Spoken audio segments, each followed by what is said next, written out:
因为正好是我们同学想要制作的这个四连杆啊，那它的这个四连杆啊，基本上因为它这个是固定的，所以它可动的中间这一块，你在设定的时候，因为这个是封闭，这种机构叫做封闭机构，所以你假如从这个我们的地面上开始设的时候，你变成是这个，基本上它的设定是这样，这个是地面。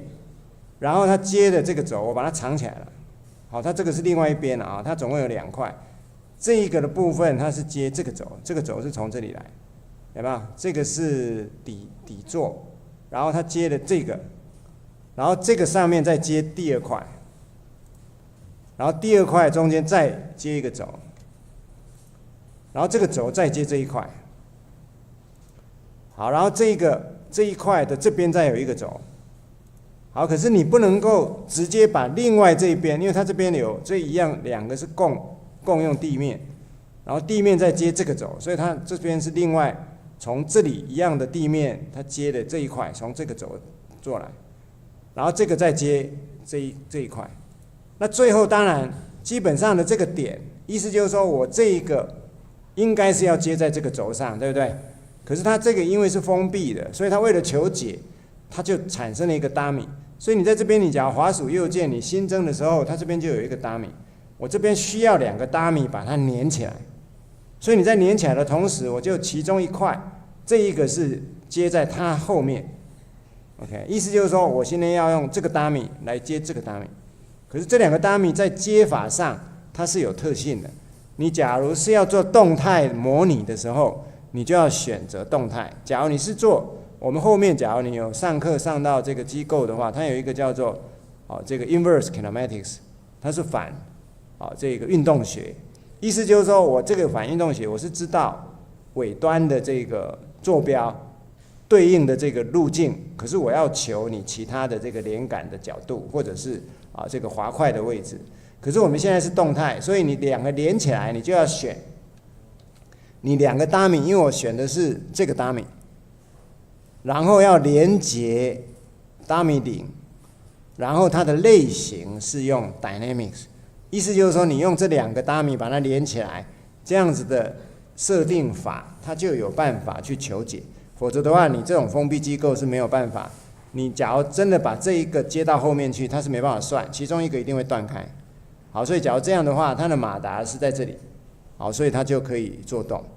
那这边的问题变成说，好。我已经可以从这个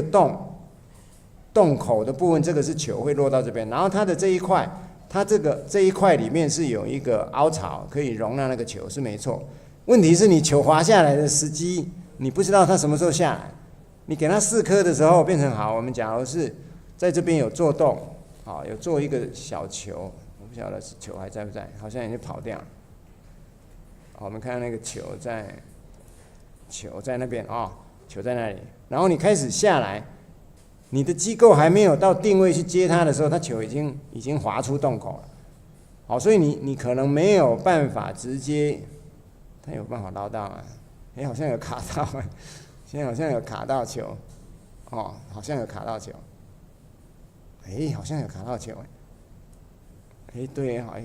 有捞到球，所以它刚刚那个位置设计的还不错。好，那这个真的是运气很好。那可是球没有了，卡在这里，球卡在那，所以它的那个转弯处没有，这个设计好，就斜坡不够，那球在那边，我以为正好卡住了，这个时候，他球跑得好慢，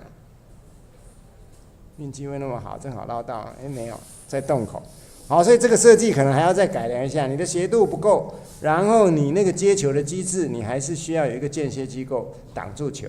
然后可能做一个类似跷跷板，平常的时候它就斜一边挡住球，然后你往下打的时候，正好把那个主球的机构把它往下压，然后球就跑出来，然后看看你要在侧面接它，还是要在上面接它。那你假如要在上面接它，你可能还要再看一下。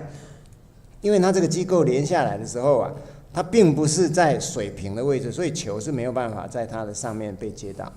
好，所以可能你在模拟的时候，你还要考虑到相关的这个部分，所以这里也许还要再做修改。但至少你在这边啊，可能就这个必须要考量它的这个封闭机构的这个设定。那我想大概这样子应该就可以做到。OK。